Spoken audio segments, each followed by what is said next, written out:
Número 2. Los trabajos de construcción públicos, ya sean o no autoliquidables, deberían ser distribuidos entre los años de depresión y de auge en forma tal que fuesen alcanzados los mejores resultados presupuestarios, es decir, los costes más bajos con determinadas ventajas.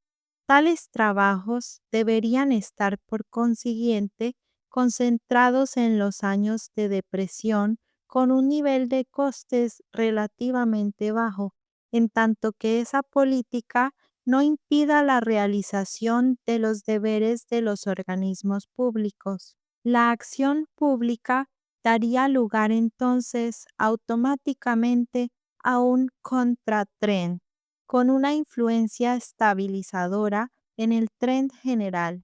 Número 3.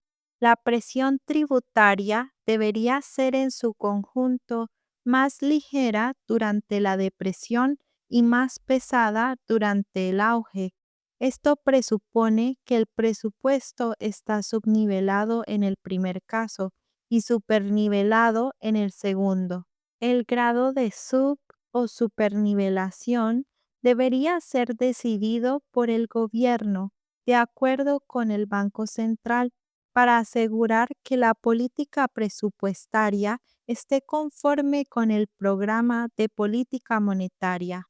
Entonces, la política presupuestaria influiría sobre la oferta de ahorro disponible para inversión privada y aseguraría una mejor correspondencia con las variaciones en la demanda durante las diferentes fases del ciclo. Parte 3. Modificaciones causadas por las relaciones internacionales. Hasta cierto punto, el problema ha sido discutido sin tener en cuenta las relaciones internacionales. Las complicaciones que surgen cuando éstas se toman en consideración pueden ser convenientemente demostradas mediante ejemplos típicos. Por mi parte, estaría inclinado a hacer resaltar la importancia de los diferentes sistemas monetarios en relación con esta cuestión. Por tanto, se pueden añadir algunas reflexiones sobre este punto. Parece ser regla general que el patrón oro aumenta la necesidad de una política presupuestaria cíclica, pero disminuye la posibilidad de llevarla a efecto. Lo opuesto es cierto respecto a los sistemas monetarios independientes. Si se trata de patrón oro, un país pequeño como Suecia debe ajustarse en su mayor parte a las fluctuaciones económicas internacionales. Las oportunidades para una política independiente son muy limitadas, a menos que la política comercial sea vigorosamente dirigida a este fin. En cualquier caso, los riesgos que acompañan a una política presupuestaria altamente desarrollada de la clase indicada antes son considerables, especialmente por razón de la falta de seguridad de los pronósticos económicos. Por ejemplo, en una depresión se puede afirmar con alto grado de probabilidad que una inversión del tren habrá de esperarse después de un cierto tiempo, pero es difícil el predecir en qué forma afectará esto al futuro nivel de precios. Esta dificultad es de importancia fundamental, pues un intento de crear una expansión mediante la elevación de precios puede tener consecuencias funestas si la política acertada hubiese sido la opuesta, de acelerar el descenso de los precios para alcanzar el equilibrio con un nivel bajo de precios lo más pronto posible. Nuestra conclusión es que la mitigación de las fluctuaciones económicas mediante medidas presupuestarias, si bien es deseable, especialmente en vista de las limitadas posibilidades de la política monetaria en estas circunstancias, es únicamente practicable en una extensión relativamente limitada. Las reglas de política presupuestaria formuladas anteriormente deben ser, por consiguiente, aplicadas con precaución. Yo creo que en un país con moneda libre, las reglas pueden ser de mayor importancia. Es cierto que los trends internacionales son igualmente difíciles de prever en este caso. Las influencias exteriores sobre los trends nacionales y la posibilidad de desarrollos paralelos interiores e internacionales deben ser también tenidos en cuenta. Pero la diferencia esencial está en que subsiste la posibilidad de que se ejerza una influencia decisiva sobre el futuro nivel interior de precios. La posibilidad de llevar a cabo el programa financiero de una política nacional del ciclo es de este modo aumentada sustancialmente. Por ejemplo, durante la depresión, las obras públicas financiadas mediante empréstitos que tienden a invertir el tren pueden estar justificadas. El efecto de esas medidas quizá pueda ser insignificante por las influencias exteriores, pero está ausente el peligro que surge bajo el patrón oro de que el gobierno puede verse forzado a pagar sus empréstitos a moneda de un valor mucho más alto. Aun en el caso de que la política general sea la de mantener tipos de cambio más o menos estables, los precios interiores pueden ser llevados al nivel deseado mediante el ajuste de los tipos de cambio de una sola vez. Pero cuando la política monetaria está dirigida hábilmente y se emplean racionalmente las grandes posibilidades de una moneda libre en la estabilización de los trends económicos generales, la importancia de ciertas partes del programa presupuestario antes expuesto se reduce al mismo tiempo. Parte 4. La organización del presupuesto. Esto nos lleva al problema de la técnica presupuestaria. Una política financiera de fluctuaciones periódicas mitigadoras implica, como ya hemos visto, que el presupuesto está subnivelado durante la depresión y supernivelado durante el auge. El problema consiste, pues, en saber cómo puede ser lograda la flexibilidad en el procedimiento técnico presupuestario anual sin poner en peligro el aumento planeado a largo plazo del activo público neto en su amplio sentido. El principal problema es el de asegurar que un déficit presupuestario en un año sea realmente compensado por un correspondiente superávit en otro, de modo que el aumento neto del activo a largo plazo no descienda por debajo de la cifra deseada. Myrdal ha unido su propuesta solución del problema presupuestario a otra para reformar el sistema de contabilidad presupuestario sueco, para hacerlo más amplio. Esa reforma significa, en primer término, que además de los gastos monetarios directos de los diversos departamentos, el valor anual de los servicios obtenidos mediante el empleo del activo real de capital poseído por el Estado debería ser incluido en la contabilidad. El principio sería el mismo que está en vigor en las empresas propiedad del Estado sueco, en las que el interés y la depreciación del capital invertido están incluidos en las partidas de gastos o costes. Este sistema de contabilidad más amplio tiene la ventaja de que el principio adoptado ahora en Suecia para equilibrar el presupuesto puede ser formulado en forma más flexible. Incluso la inversión de capital no rentable puede en cierta medida ser financiado mediante préstamos, ya que los presupuestos futuros comprenderán los gastos por depreciación. De esta forma, los fondos de renovación se expansionarán par y paso. Abro paréntesis para decir que esta es una frase en latín que significa con igual paso y suele traducirse como en igualdad de condiciones.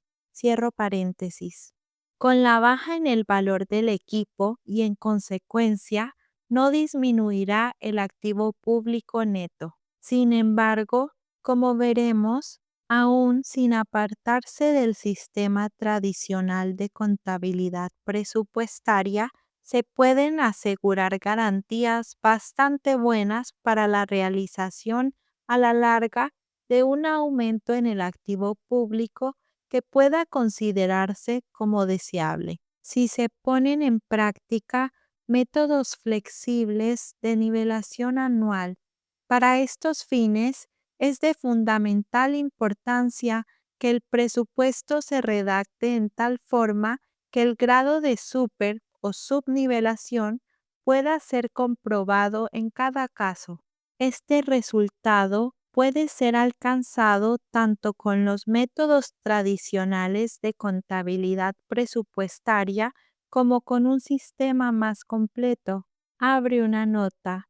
La siguiente cita de Myrdal puede ser considerada, por tanto, como igualmente válida bajo el presente sistema de contabilidad presupuestaria si el presupuesto fuese redactado en forma más clara según se ha recomendado aquí. 2 puntos.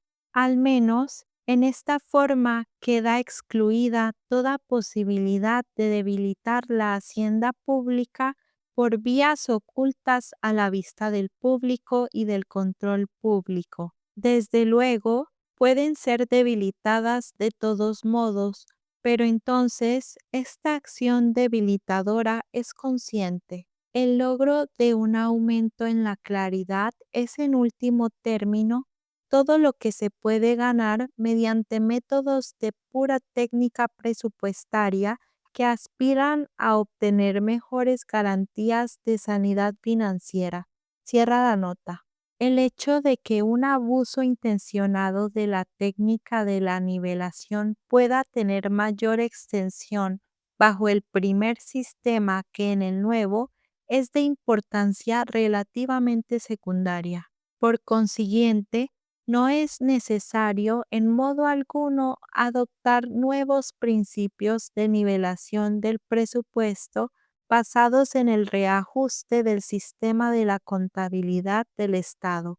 Con objeto de aclarar mi idea del empleo racional de la nueva técnica presupuestaria, expongo más adelante 2 esquemas alternativos para la formación del presupuesto, de los cuales el primero incluye únicamente ingresos y gastos monetarios, pero el segundo muestra además las reservas y costes calculados del equipo capital propiedad del Estado. La primera alternativa tiene bastante semejanza con el sistema utilizado en Suecia antes de 1935. Está basada en el principio de que los gastos normalmente cubiertos con los impuestos o con otros ingresos verdaderos están siempre incluidos en el presupuesto ordinario, mientras que todos los otros gastos están invariablemente contabilizados en el presupuesto extraordinario.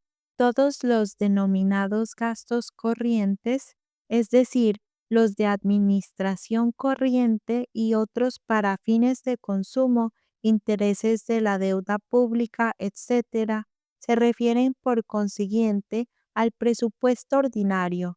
Los gastos de capital, es decir, las inversiones en activos de capital, amortización de la deuda y sumas acreditadas al activo capital, abre paréntesis, esta última partida no está incluida en el cuadro, cierra paréntesis. Están divididos por otra parte entre el presupuesto ordinario y el extraordinario. De acuerdo con el principio adoptado para el aumento a largo plazo de activos netos, Si se desea que la tradición sueca a este respecto se mantenga, el presupuesto ordinario debería ser descargado tanto de inversiones públicas no rentables como de ciertas amortizaciones regulares de la deuda del Estado. Otros gastos de capital deberían ser incluidos en el presupuesto extraordinario.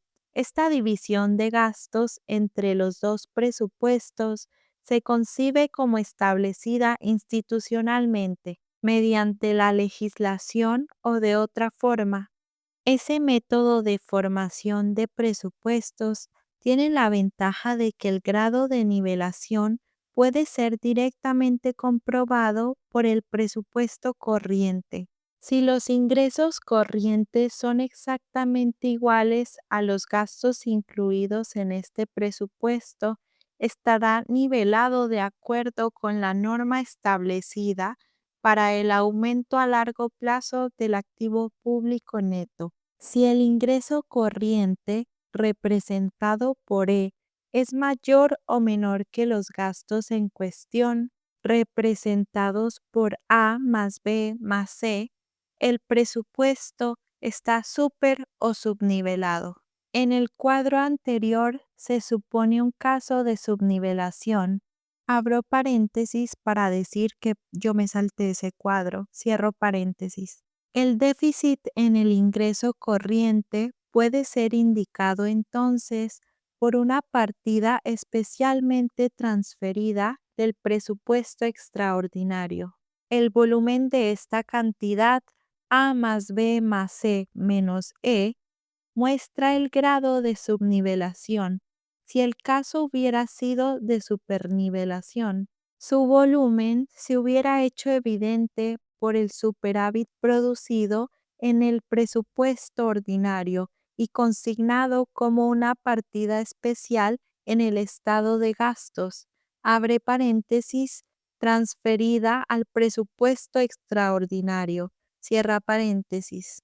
Esas transferencias del o al presupuesto extraordinario se repetirán en forma de adiciones a la partida de gastos o de ingresos de este último.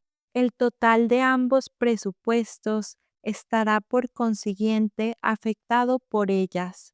La aplicación de principios nuevos y más flexibles de nivelación implica que el presupuesto no necesita estar nivelado en cada año aislado, sino que las desviaciones negativas y positivas son susceptibles de compensarse al final de un periodo. Por tanto, si el presupuesto ha sido subnivelado en ciertos años, debe tener lugar una correspondiente supernivelación en los años siguientes. Una tradición definitiva a este respecto quizá pueda desarrollarse y eliminaría completamente el peligro de una larga serie de presupuestos subnivelados. Sin embargo, difícilmente será deseable al principio establecer leyes generales para la solución del problema central con esto relacionado, es decir, el periodo dentro del cual un grado definitivo de subnivelación debería ser compensado por una correspondiente supernivelación. En general, se puede considerar como objetivo deseable que cada superávit y déficit del presupuesto ordinario se compensen bastante bien a través del ciclo, pero como quiera que los ciclos pueden ser en el futuro más regulares, este principio no puede ser establecido en términos de periodos exactos. Además, se debería observar que las fluctuaciones económicas no están limitadas a ciclos en sentido estricto. Hemos tenido en cuenta también otros periodos de avance y retroceso, más cortos o más largos, y de acuerdo con esto puede ser acertado modificar la nivelación del presupuesto. Además, se debería recordar que la inversión de capital, que a la larga ha de ser cubierta por medio de impuestos, puede mostrar variaciones considerables. Puede ser deseable eliminarlas por una correspondiente o supernivelación del presupuesto. Si esas variaciones se extienden a periodos tan largos como décadas, no hay duda que sería mejor alcanzar el requerido ajuste en alguna otra forma, por ejemplo, modificando la norma de amortización regular de la deuda pública. Abre una nota que dice: este último caso puede muy bien llegar a ser agudo en el próximo futuro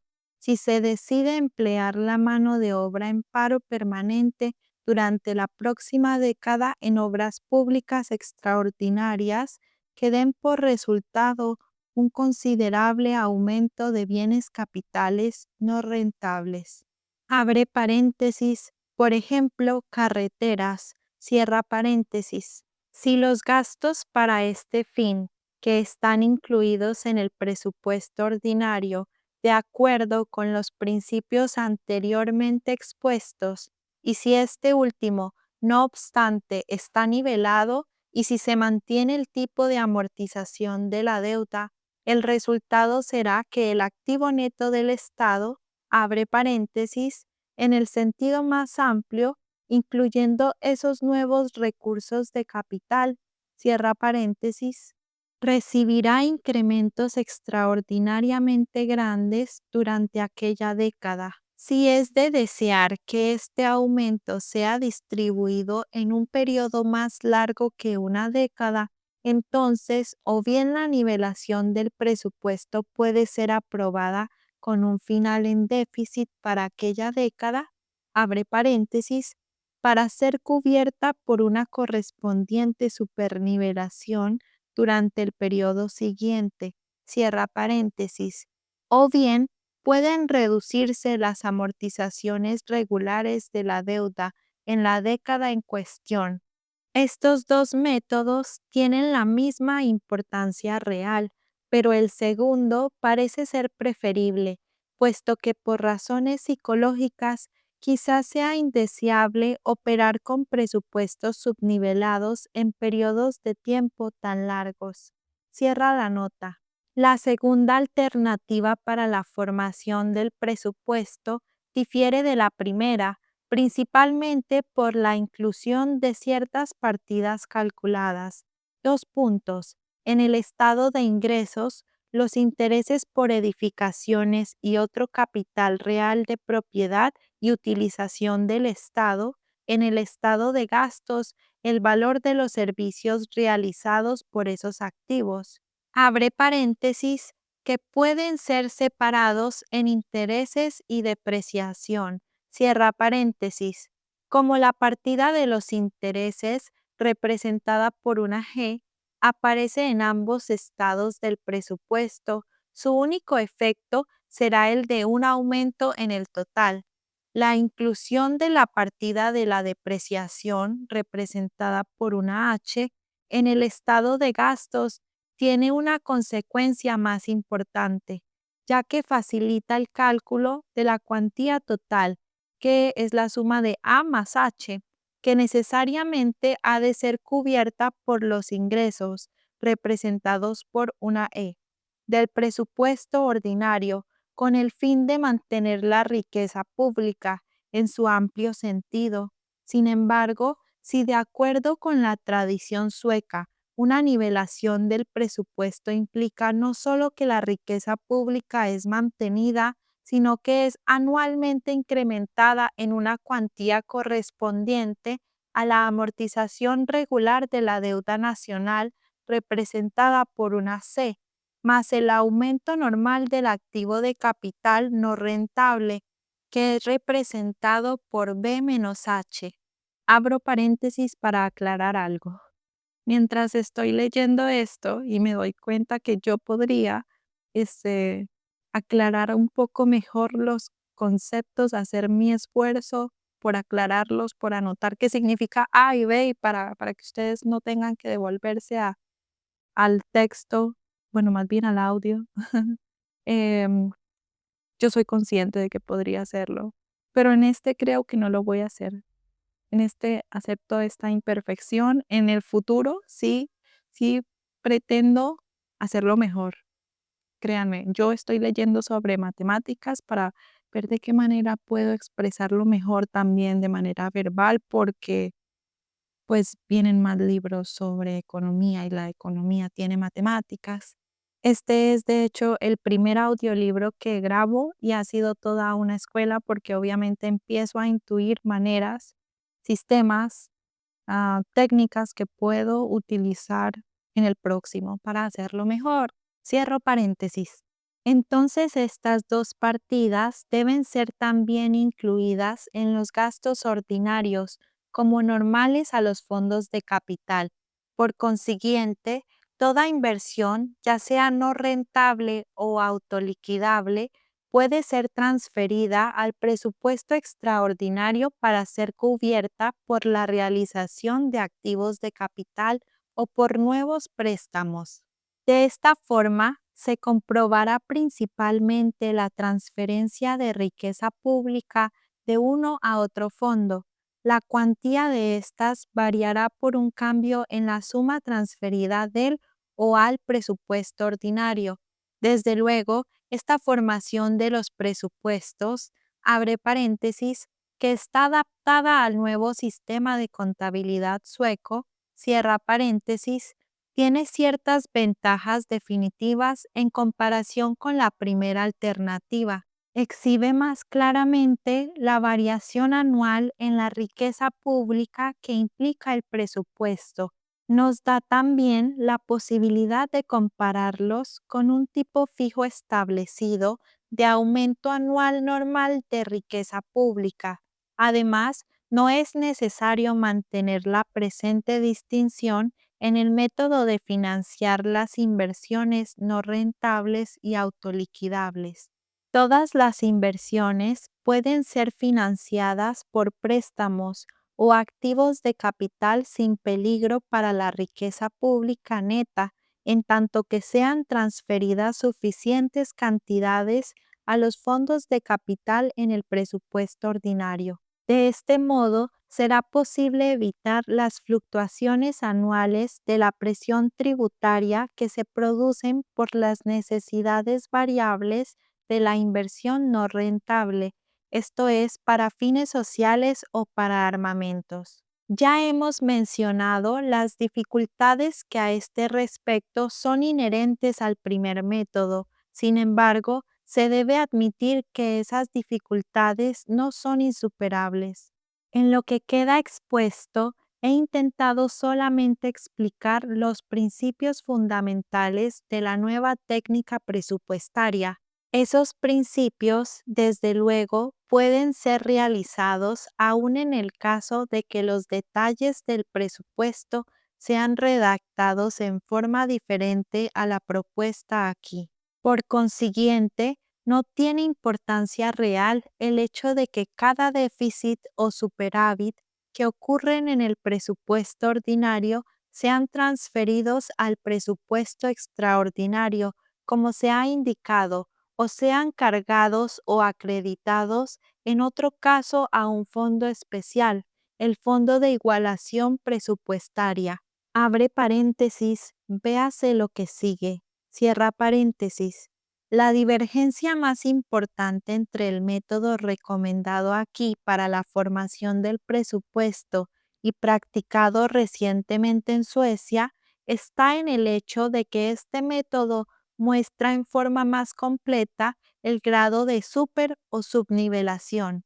En 1931-4, cuando el presupuesto estuvo subnivelado, se emplearon dos métodos diferentes.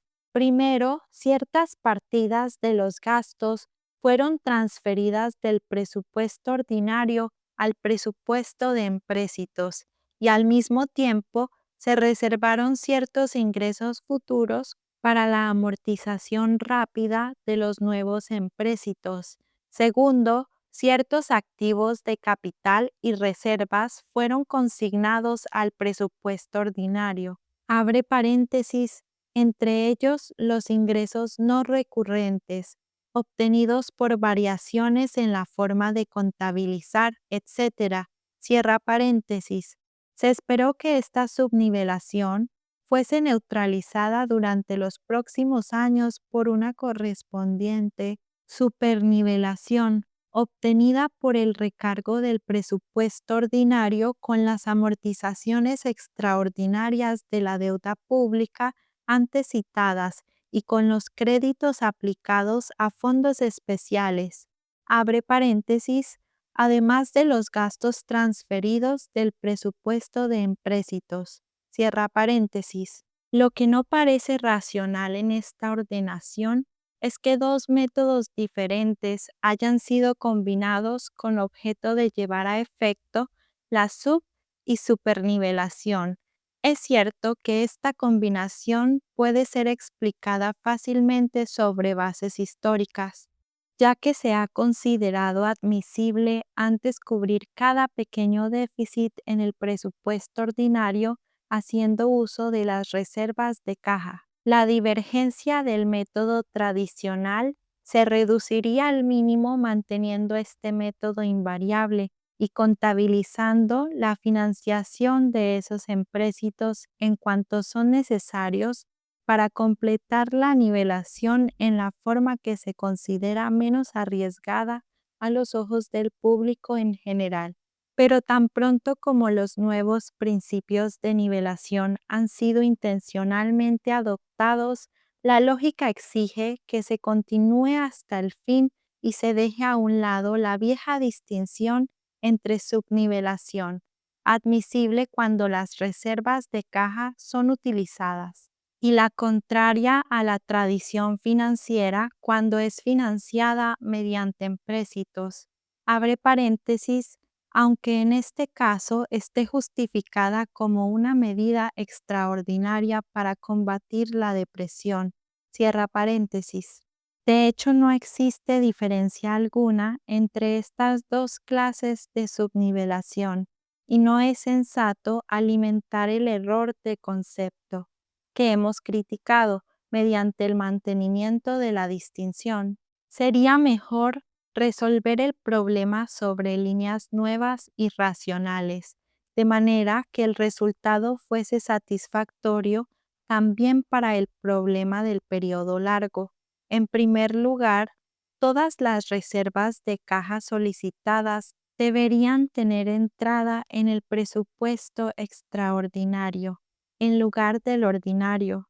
El déficit señalado en el presupuesto ordinario sería entonces totalmente contabilizado al mismo tiempo si hubiera de ser enjugado por una transferencia del extraordinario al ordinario.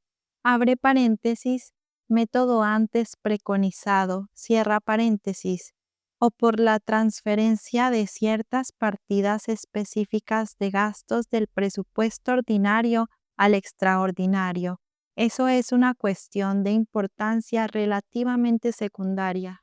Como el último método carece de la necesaria flexibilidad y se hace más difícil juzgar el grado de nivelación si las partidas de gastos son transferidas continuamente de uno a otro presupuesto, la primera alternativa parece preferible. En cierto modo, este argumento ha quedado limitado a la hacienda del Estado.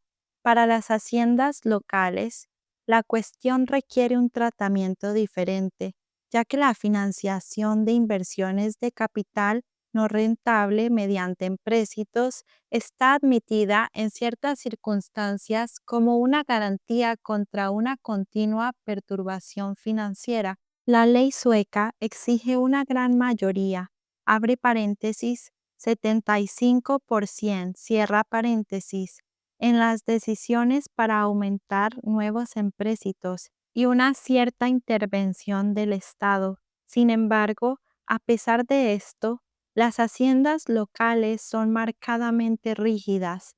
Todos los gastos para fines administrativos y también para el incremento normal del equipo capital tienen que ser cubiertos cada año por los ingresos corrientes y de acuerdo con esto, los impuestos municipales en general son más altos en los años de depresión que en los demás. La introducción de principios más flexibles para la nivelación del presupuesto parece constituir una reforma altamente deseable también en esta esfera. La creación de fondos locales de igualación, abre paréntesis, con una cierta intervención del Estado, cierra paréntesis, parece ser el método más sencillo para mitigar la influencia desfavorable de las fluctuaciones económicas sobre las haciendas locales. Parte 5. Observaciones sobre la reforma presupuestaria sueca, 1939. El principio de contrarrestar el ciclo económico mediante la subnivelación del presupuesto en la depresión y la supernivelación durante el auge ha sido puesto en práctica en estos últimos años en Suecia por Mr. Ernst Wigforss. Abro paréntesis para que me disculpen por cómo lo pronuncié. Cierro paréntesis. Ministro de Hacienda. Como hemos dicho antes, una subnivelación intencional del presupuesto fue admitida durante la última depresión, especialmente mediante la emisión de nuevos empréstitos para financiar los gastos del paro. Estos empréstitos fueron únicamente a plazo corto, ya que de acuerdo con el plan habían de ser amortizados durante la fase próxima ascendente del ciclo. Cuando el presupuesto había de estar supernivelado, este plan de hecho fue realizado con éxito. Ya a mediados de 1938, todos los empréstitos fueron totalmente cubiertos. Como quiera que la nueva era de política financiera tuvo su comienzo a mediados de la depresión, fue más difícil realizar la otra parte del programa. 2 puntos. La concentración de la inversión pública en la fase descendente del ciclo. Este aplazamiento de las obras públicas presupone una preparación intensiva que no había sido llevada a efecto. Sin embargo, desde entonces se han hecho considerables progresos en el sentido de un plan a largo plazo de inversión pública que ayudará a mitigar los ciclos en el futuro. Este plan incluye no solo las inversiones del Estado y de sus propias empresas, sino también las inversiones de las haciendas locales, con el fin de asegurar una mejor aproximación entre el principio básico y la técnica presupuestaria existente. Mr. Wigforss ha introducido también sucesivamente nuevos métodos de ordenación del presupuesto del Estado. El primer paso fue dado en 1935, cuando se incluyeron los bienes raíces de carácter no rentable en las cuentas de capital y de renta del Estado. Se estableció un fondo especial de capital correspondiente al valor de aquellos activos. Al mismo tiempo, el valor calculado de los servicios prestados por ellos fue incluido en el presupuesto como ingresos, y la misma cantidad menos la suma transferida a fondos de amortización aparecía como renta neta del Fondo de Bienes Raíces. Así fue posible financiar los gastos de capital de esta naturaleza mediante la obtención de préstamos, sin disminuir los activos netos de los presupuestos del Estado, y como la depreciación anual de esas partidas fue cubierta por ingresos corrientes en el presupuesto de cada año, el mantenimiento del valor del activo, propiedad del Estado, fue también atendido. Mientras tanto, se preparó una total reforma presupuestaria por un comité de expertos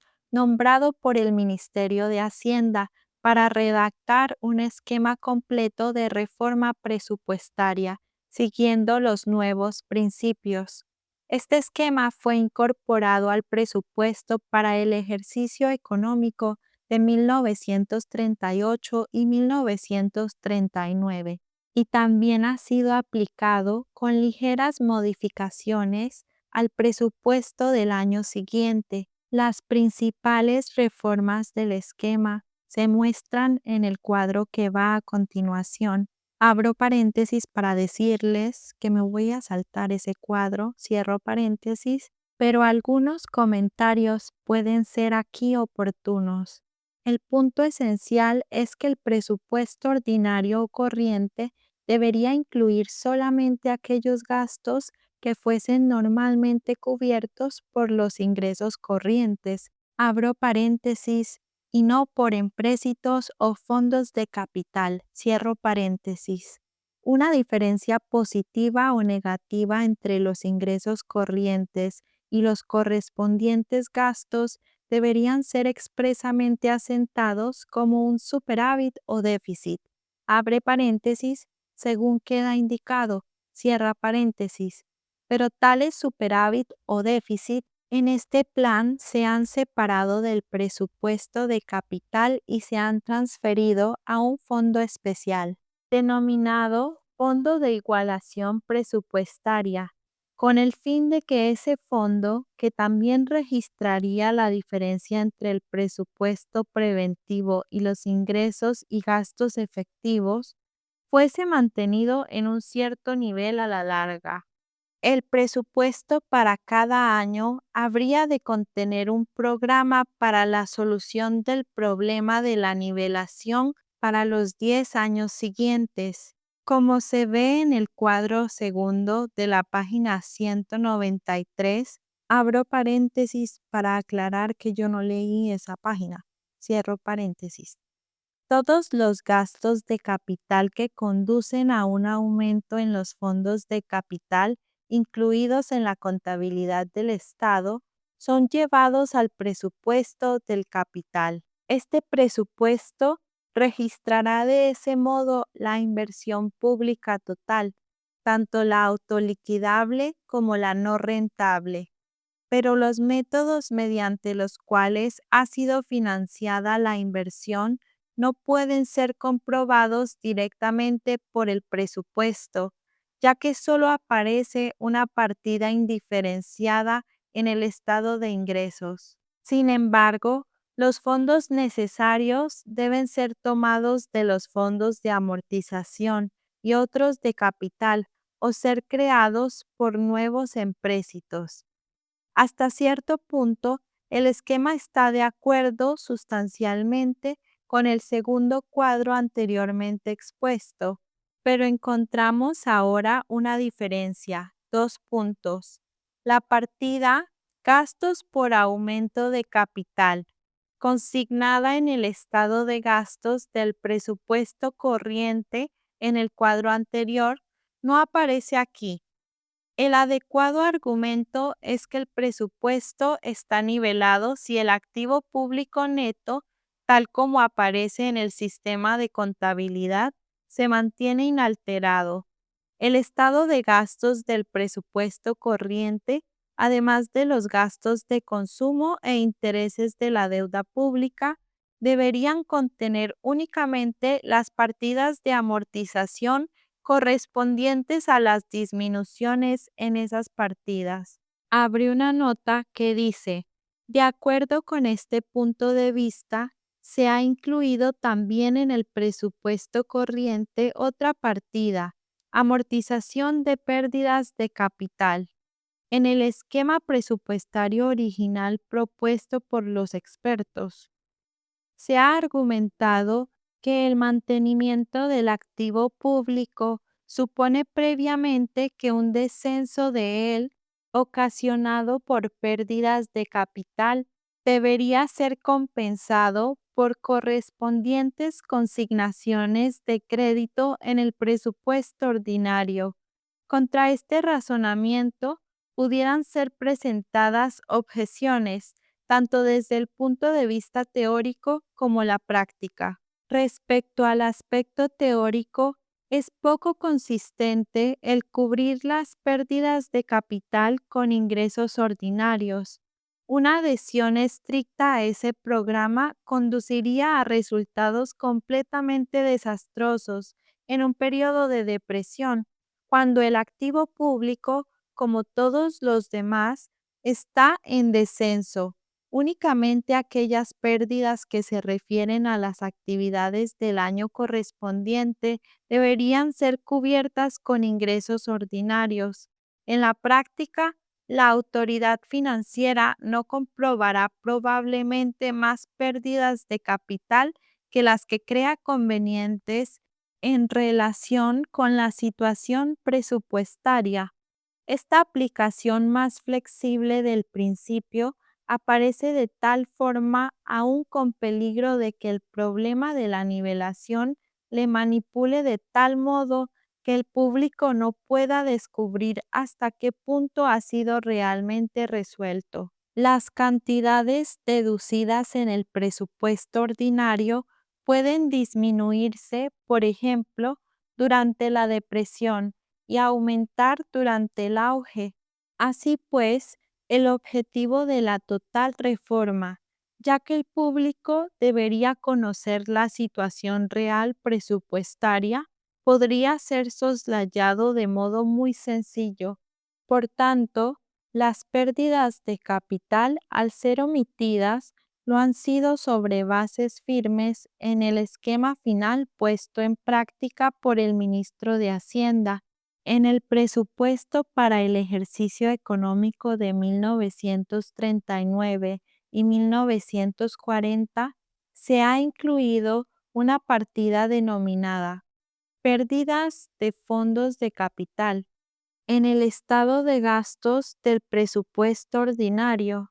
Sin embargo, esa partida no se refiere a las pérdidas de capital en su verdadero sentido, sino a pérdidas relacionadas con los fondos de capital del Estado, de carácter más normal, que se esperan durante el año corriente.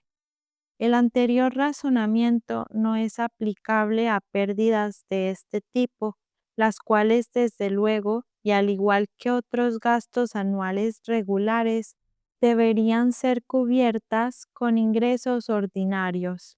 Un aumento en el valor neto contabilizado de las propiedades públicas, correspondiente, por ejemplo, a la amortización regular de la deuda, no es, pues, necesario para la nivelación del presupuesto. Esto parece estar en completo acuerdo con la significación original de un presupuesto nivelado, pero se corresponde peor con el tipo de sanidad financiera aceptada en Suecia, que no solo implica que la propiedad neta del Estado debería ser mantenida, sino que debería ser aumentada en cierta medida. Desde este punto de vista, el presupuesto está nivelado si proporciona a la vez un cierto aumento contabilizado en el activo público neto, causado por la regular amortización de la deuda nacional, y otro cierto aumento que puede aparecer o no en el sistema de contabilidad, correspondiente al exceso de las nuevas inversiones no rentables sobre la depreciación de las antiguas. La primera clase de aumento en la riqueza pública, como ya se ha indicado, ha sido expresamente omitida en el presente esquema presupuestario. La importancia práctica de esta desviación del tipo fijo tradicional de sanidad no es, sin embargo, muy grande, ya que solamente se discute una cuantía bastante moderada, pero se puede señalar una consecuencia extraña de esta ordenación del presupuesto. Si se desea una reducción de la deuda pública, o alguna otra forma de aumento en el activo público neto, abre paréntesis, que no sean las inversiones no rentables, cierra paréntesis, puede realizarse según esta redacción del presupuesto únicamente mediante un aumento en el fondo de igualación presupuestaria y una correspondiente supernivelación del presupuesto. Si el programa para un aumento de la riqueza pública se extendiese a un periodo de varios años, El fondo de igualación perdería de este modo su significación original y quedaría oscurecida su participación en la solución del problema de la nivelación. Si hubiera de realizarse aquel plan, esta complicación se evitaría mediante la concesión de créditos en la cuantía requerida por el fondo de igualación al presupuesto de capital. De mayor importancia es la segunda clase de aumento en la riqueza pública, es decir, la inversión no rentable, que no produce renta monetaria. Una estricta aplicación del nuevo esquema descrito anteriormente implicaría ciertamente que aquel aumento habría desaparecido también. Si la inversión es financiada enteramente mediante préstamos y si los créditos anuales del presupuesto corriente corresponden únicamente a su depreciación real, no habrá ningún aumento contabilizado ni oculto en el activo fondo público neto. En el esquema expuesto en la página 193, esta dificultad fue salvada mediante la introducción de un crédito especial consignado en el presupuesto corriente por aumento en los fondos de capital, correspondiente al exceso de las nuevas inversiones no rentables sobre la depreciación de las antiguas. En el presupuesto sueco para el ejercicio económico de 1938 a 1939, se hizo otra reforma, por la cual se obtuvo el mismo resultado, al menos parcialmente. Respecto a la nueva inversión no rentable, se decidió que una cuantía sustancial, abre paréntesis, 25-50%, cierra paréntesis, de su coste sería deducida inmediatamente, consignándose el correspondiente crédito en el presupuesto corriente. Abre paréntesis, indicado en el cuadro por la letra I, cierra paréntesis. Esta importante modificación de la reforma de 1935 representa en realidad una aproximación al antiguo tratamiento de esa inversión, cuyo real importe fue asentado inmediatamente por el 100% de su valor, puesto que I es probablemente menor que el exceso de las nuevas inversiones no rentables sobre la depreciación de las antiguas, que se representa como B menos H. El aumento real en la riqueza pública será menor que con el antiguo método de nivelación del presupuesto, suponiendo que la cuantía de la inversión no varía. Se debería observar que este aumento de la riqueza, de la misma forma que en el antiguo sistema, no aparece en la contabilidad, ya que corresponde únicamente al exceso de las sumas anotadas sobre la depreciación real de la inversión no rentable. Por tanto, podemos llegar a la conclusión de que el tipo fijo tradicional de sanidad financiera en Suecia ha sido modificado un tanto por la reciente reforma presupuestaria. El aumento contabilizado en la riqueza ha sido omitido y el aumento oculto, ceteris paribus, ha disminuido, pero parece probable que se aplicará una suficiente compensación mediante un aumento en la cuantía total de la inversión no rentable. Por último, podemos referirnos brevemente a los métodos adoptados en Suecia para el ajuste del presupuesto si la modificación de las condiciones económicas hiciese deseable una corrección subsiguiente. El método tradicional fue la presentación de un presupuesto suplementario cuando un aumento en la consignación de créditos resultaba inevitable. Sin embargo, Este método no fue suficiente para una adaptación flexible de los gastos a las fluctuaciones económicas, pues con posteridad al aplazamiento del Riksdag, abro paréntesis para decir que no sé si se pronuncia así, cierro paréntesis, a fines de mayo, el gobierno no tiene poderes constitucionales para adoptar las medidas financieras que pudieran ser necesarias en caso de un retroceso en la actividad económica.